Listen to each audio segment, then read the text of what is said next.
नमः सिद्धेभ्यः। ओम नमः सिद्धेभ्यः। देवादिदेव एक जराठ कैवल्य कमलापति आदि ब्रह्मा आदिनाथ भगवान की। देवादिदेव एक जराठ वर्तमान शासन नायक महावीर भगवान की। परम उपकारी परम पूज्य 108 आचार्य प्रवर गुरुवर श्री विद्यासागर जी महामुनिराज के। परम पूज्य 108 नवाचार्य श्री समय सागर जी महामुनिराज के।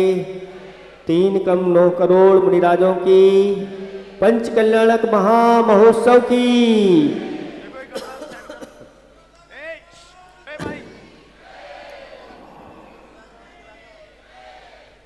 धर्म स्नेही भक्तात्माओं, कल आपने देखा था कि दीक्षा लेते ही भगवान मौन हो गए, सामयिक चारित्र में लीन हो गए, 6 माह का पितमा योग धारण कर लिया। लेकिन आपने देखा होगा कि भगवान अकेले दिखाई दे रहे थे, उनके साथ 4000 राजाओं ने भी दीक्षा ली थी। पीछे आपको देखना है तो बहुत सारे मुनिराज वहाँ पर विराजमान है और यह साधना उनकी प्रारंभ हो गई। लेकिन उनके साथ जो 4000 राजाओं ने दीक्षा धारण की थी, 2-3 महीने ही नहीं हुए और सबको आकुलता होने लगी। भगवान तो उठ नहीं रहे हैं, लेकिन इनको मुनिराजों के लिए असाता वेदनी कर्म की उदीर्णा होने लगी, भूख प्यास सताने लगी और उस विधि को वह कुछ जानते नहीं थे। अपने स्वामी का अनुसरण कर लिया कि यह दीक्षा क्या होती है, इसका स्वरूप क्या होता है, कैसे मूल गुणों का पालन किया जाता है, ये किसी ने कुछ बताया नहीं और उन्होंने भी अपने स्वामी का अनुसरण करते हुए दीक्षा धारण कर ली। लेकिन जब भूख प्यास सताने लगी तो अब क्या करें। तो बहुत सारे जो वृक्षों में फल लगे थे उनको तोड़ के खाने लगे, नदी आदि का जल पीने लगे। तब ऐसी स्थिति में देवता प्रकट हो गए और कहा कि आपको इस निर्ग्रंथ मुद्रा के साथ ये सुशोभित नहीं होता, आप अपने ऊपर कुछ वस्त्र धारण करके फिर इस प्रकार की क्रियाएं करें। भगवान ध्यान में लीन है, क्या हो रहा है बाहर से वह जानते हुए भी अपने योग को अच्छी तरह से धारण किया। तो जब 6 माह पूर्ण हो गए तब उन्होंने अपने योग का निष्ठापन किया और आहारचर्या के लिए वह निकलने के लिए उद्यत हो गए। तीर्थंकर जितने भी होते हैं उनका नियोग होता है केवल ज्ञान के पूर्व में इस आहारचर्या को, इस दान तीर्थ की प्रवृत्ति को सिखाने के लिए, इसकी महिमा बतलाने के लिए वह आहारचर्या के लिए निकलते हैं। वैसे उनको अगर ना भी मिले तो भी वह केवल ज्ञान प्राप्त कर सकते हैं उसके बिना। लेकिन यह दान तीर्थ प्रवृत्ति दिखाने के लिए वह आहारचर्या के लिए निकलते हैं। यह आहारचर्या की विधि क्या होती है, थोड़ा सा इसको आप लोगों को समझना है। आचार्य समंत्र भद्र स्वामी महाराज ने रत्न करंडक श्रावकाचार में ऐसा कहा गया है कि जो निर्ग्रंथ मुद्रा के धारी होते हैं, उत्तम पात्र होते हैं, जो आरिका एलक छुल्लक आदि वृत्ति होते हैं, मध्यम पात्र होते हैं, और जो सम्यक दृष्टि सच्चे देवशास्त्र गुरु की श्रद्धा रखने वाले जगन पात्र होते हैं, इन 3 प्रकार के पात्रों के लिए आहार दान की विधि बताई। लेकिन उत्तम पात्रों की मुख्य विधि क्या है?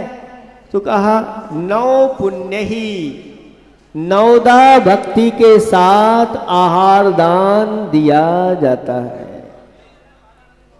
9 भक्ति क्या होती है? सबसे पहले परिगाहन करना। कैसे परिगाहन करना?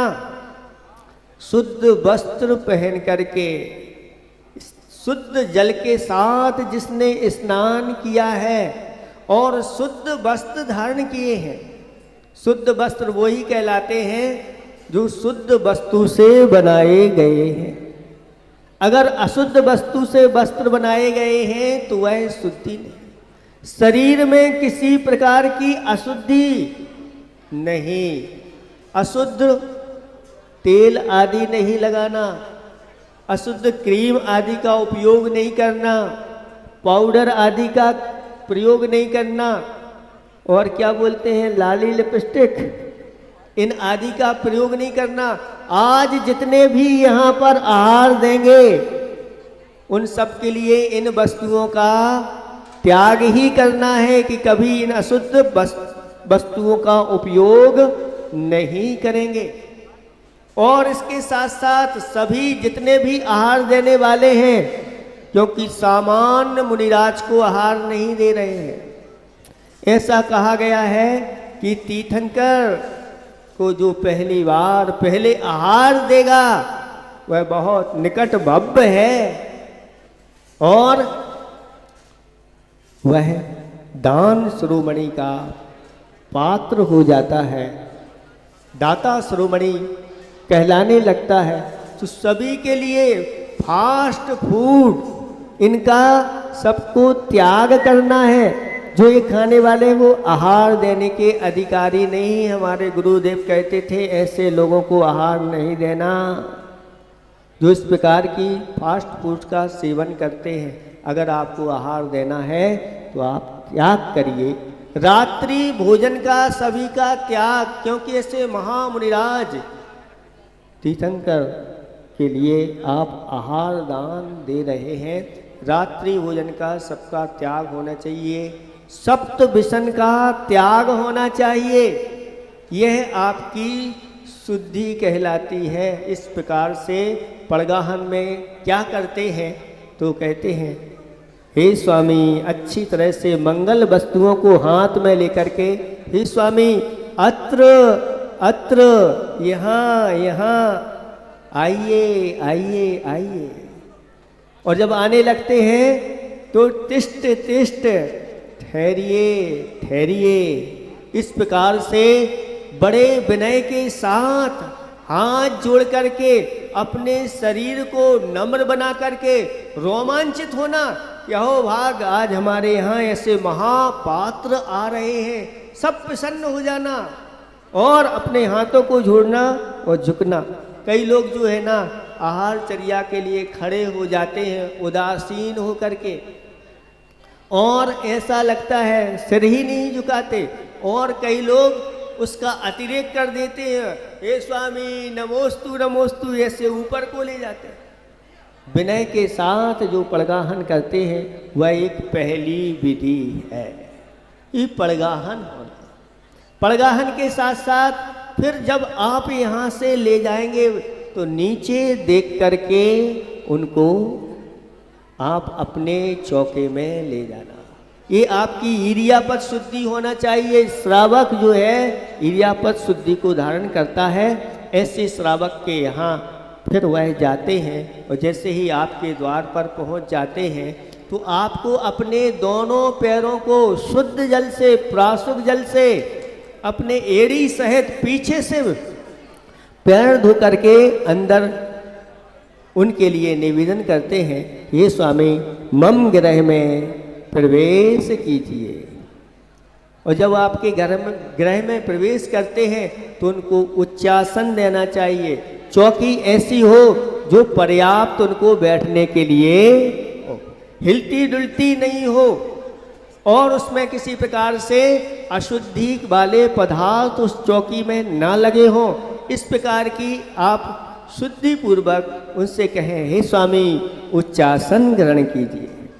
और उच्चासन ग्रहण कराने के बाद फिर उनका अच्छी तरह से आपके पास जो उत्तम पात्र हों, सोने के अगर थाल हों, चांदी के ताल हों, या और भी जो आपके योग्य हों, उस थाल को ले जा करके उनके लिए निवेदन करिए, हे स्वामी आपके हम पाद प्रक्षालन करना चाहते।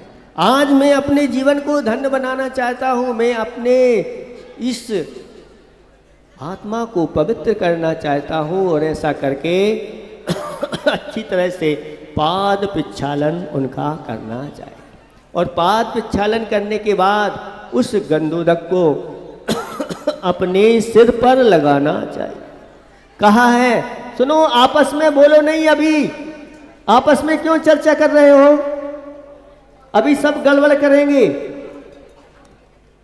मौन लेकर के खड़े रहो, अभी आने वाले नहीं, अभी प्रवचन सुनना है, अच्छी तरह से समझना है, कैसे व्यवस्था करना है आप लोगों को। ऐसा कहा गया है कि यह जो दिगंबर मुद्रा को धारण करने वाले श्रवण अगर आपके घर में आ गए तो क्या आपके यहाँ वह साक्षात चिंतामणि रत्न के रूप में आए। आज किसी को चिंतामणि रत्न है आपके यहाँ? नहीं है, लेकिन शास्त्रों में कहा कि ये मुनिराज चिंतामणि रत्न है, और जिसके यहाँ इनके आहार हो गए वह इतना पुण्य संचय कर लेता है कि चिंतामणि रत्न के समान उसको सब प्रकार की वस्तुएं प्राप्त हो जाती हैं। ऐसा कहा गया है, निर्ग्रंथों की चरण रज करती भवोदधि पार, रिद्धि सिद्धि समृद्धि दे मोक्ष महल का द्वार। सभी प्रकार की रिद्धि सिद्धि प्रसिद्धि उसको मिलती है और आगे जाकर के मोक्ष की प्राप्ति होती है। ये आहार दान की इस प्रकार की क्रिया। तो अच्छी तरह से गंधोदक को अपने सिर पर धारण करो। आज साक्षात मैंने तीर्थंकर का ही यह पाद प्रक्षालन कर लिया है और आज मेरा जीवन धन्य हो गया। ऐसे करके फिर अच्छी तरह से अष्ट द्रव्य के माध्यम से उनकी पूजा करना। और पूजा करने के बाद पूजा में सावधानी रखना चाहिए, क्योंकि पूजा में जो द्रव्य होती है सब लोग अपने अपने हाथ में लेते हैं और फिर क्या कहते हैं, बिखराते हैं गली गली। सर्वत्र आपके चावल आदि बिखर जाते हैं, बिखरना नहीं चाहिए। एक मुखिया पूजा करे, बाकी सारे लोग क्या करें, अनुमोदना करें हाथ लगा करके और उसमें शामिल हो, तो बहुत अच्छी व्यवस्थित ढंग से यह पूजन हो जाती है। और पूजन के बाद क्या करना चाहिए, तो कहते हैं अच्छी तरह से बैठ करके गवासन से नमोस्तु बोलना चाहिए, क्योंकि नवदा भक्ति में एक नमोस्तु शब्द भी है, नमस्कार शब्द है। कई लोग अपनी सामग्री इकट्ठी करने में लग जाते हैं और नमोस्तु करना भूल जाते हैं, इसलिए नमोस्तु किया। नमोस्तु करने के बाद कितनी हो गई भक्तियाँ, नवदा भक्ति कितनी हो गई, 5 हो गई। पड़गाहन, उच्चासन, पाद प्रक्षालन, पूजन और प्रणाम नमस्कार नमोस्तु। अब इसके बाद 5+4 और कर देना, तो क्या हो जाएगा। 4 क्या है, मन शुद्धि, वचन शुद्धि, काय शुद्धि, आहार जल शुद्ध। अब ये क्या शुद्धि होती है, मन की शुद्धि क्या है, मन में किसी प्रकार के खोटे भाव नहीं लाना, मन में किसी प्रकार के विकार भाव नहीं लाना, मन में प्रसन्नता। हाँ, तैयार रहें, पहली घंटी बज गई है, आप लोग स्थिरता पूर्वक खड़े हो जाएं। मन शुद्धि हो गई, वचन शुद्धि, वचन का प्रयोग गलत नहीं करना, नहीं तो कहते हैं कर्म का बंध विशेष प्रकार से हो जाता है। अभी आ नहीं रहे, अभी पहली घंटी बजी है, तीसरी घंटी में आएंगे, चिंता नहीं करना, अभी घबराओ मत। हाँ, प्रसन्नता के साथ खड़े रहो। वचन शुद्धि ये हो गई। कुछ लोग कहते हैं हे स्वामी मन शुद्धि वचन शुद्धि, काय की शुद्धि? काय की नहीं, काय मतलब शरीर की शुद्धि। अभी जो बता दिया कि शरीर आपका किस प्रकार से होगा। हाँ, आपस में बोलना नहीं, मौन पूर्वक प्रसन्नता के साथ आप खड़े रहिए। फिर आहार जल शुद्धि, आहार भी सभी प्रकार का शुद्ध होना चाहिए, मर्यादा का होना चाहिए। कुएं का जल छान करके उसकी जलगालन करके आदि आदि और भी जो पदार्थ हैं उन सब की शुद्धि होना चाहिए। ये नवदा भक्ति है। तो नवदा भक्ति के साथ साथ श्रावक के 7 गुण होना चाहिए। श्रावक के कितने गुण होना चाहिए? 7। उसमें सबसे पहला कौन सा गुण है? तो कहते हैं श्रद्धा, आस्था, विश्वास। आस्था के साथ जो देव शास्त्र गुरु के ऊपर विश्वास रख करके और फिर इस प्रकार की क्रिया करता है, ये पहला है। तो हो गया, पहला कौन सा हो गया? श्रद्धा। फिर दूसरा भक्ति, अच्छी तरह से भक्ति उमड़ना चाहिए। फिर शक्ति, शक्ति यानी अपनी सामर्थ्य को छुपाना नहीं चाहिए, जैसी सामर्थ्य है उसके अनुसार करना चाहिए। फिर इसके बाद एक गुण आता है विवेक गुण। कहते हैं विवेक गुण अगर नहीं है तो वह सारे गुणों पर पानी। अब सर्दी का समय है और महाराज को आपने आइसक्रीम खिला दी, तो ये आपके पास विवेक नहीं। यानी शीतल प्रकृति की चीजें शीतकाल में नहीं देना चाहिए। ऐसा कहा यथा विधि और यथा काल। जैसा काल कौन सा है, गर्मी का है कि ठंडी का है, बरसात का है, उसके अनुसार ही देना चाहिए। और ये यथा काल हो गया। ऐसा कहा गया है कि यथा पात्रम, पात्र कैसे हैं, पात्र को भी देखना चाहिए, छोटे हैं, मोटे हैं, बड़े हैं, प्रकृति उनकी कैसी है, सर्दी की प्रकृति है कि गर्मी की प्रकृति है कि वात की प्रकृति है। वात पित्त कफ प्रकृति को समझ करके फिर उन मुनिराज के उन पात्र के लिए दान देना चाहिए। यथा आगमम, जैसा आगम में कहा है उसी के अनुसार देना चाहिए। फिर देश के अनुसार भी आहार दिया जाता है। ये कौन सा देश है, ये उत्तर भारत है कि दक्षिण भारत है कि पश्चिम भारत है कि पूर्व भारत है, कहाँ है, कौन से स्थान की कैसी प्रकृति होती है। कहीं की कहीं अधिक गर्मी पड़ती है, कहीं अधिक सर्दी पड़ती है, कहीं अधिक रुक्षता रहती है। उसको देख करके आहार दान की विधि की जाती है। और इसके साथ साथ विवेक के साथ ये कहा गया है कि परिवहन अपने द्वार पर ही करना चाहिए। अगर कहीं ऐसी मान लो लंबे लंबे स्थान है, जाने की व्यवस्था नहीं हो पाती मुनिराजों की, तो एक स्थान पर रह कर के उसका परिवहन करना चाहिए। लेकिन परिवहन तो उसी अनुसार करना चाहिए जिसके अनुसार आपके चौके हैं। आपका जो है ना घर है 2 किलोमीटर दूर और एक का घर है मंदिर के बाजू में, उसको लास्ट में खड़ा कर दिया और सबसे पहले आप खड़े हो गए, पहले परिवहन किया और कहाँ ले गए, अंतिम छोर। कहा इनका तो भैया घर है ना लंका के छोर पे। ऐसा नहीं होना चाहिए। ये तो इसका उल्लंघन नहीं करना चाहिए। जहाँ पर जिसको जो व्यवस्था दी जाती है उसके अनुसार ही यह करना चाहिए। और ऐसा कहा गया है कि बदले में कोई चाहे आदि रख करके नहीं, कि महाराज के द्वारा हमें मंत्र मिल जाए, यंत्र मिल जाए, तंत्र मिल जाए और अनेक प्रकार के हैं गंडा ताबीज आदि मिल जाए, सूत्र बन जाए या कुछ नहीं।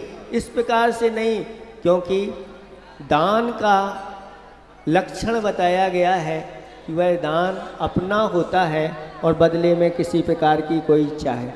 क्योंकि यह दान महान बनाने वाला है। दान और पूजा में लगा हुआ श्रावक मोक्ष मार्ग में लगा हुआ है, ऐसा कहा गया है। और यह दान सभी प्रकार के उत्तम वस्तुओं को प्रदान करता है, इसका फल, और अंत में जाकर के मुक्ति को दे देता है। इसलिए बदले में थोड़ी सी चाय रख ली तो फिर उतना ही वह सीमित हो जाता है। इस प्रकार से ये आपका विवेक, हाँ दूसरी घंटी बज गई, तीसरी घंटी में आएंगे, अभी चिंता नहीं करना। आ गए? हाँ आने वाले हैं, तैयार हो जाएं हाथ जोड़ करके नवदा भक्ति के साथ। लेकिन उस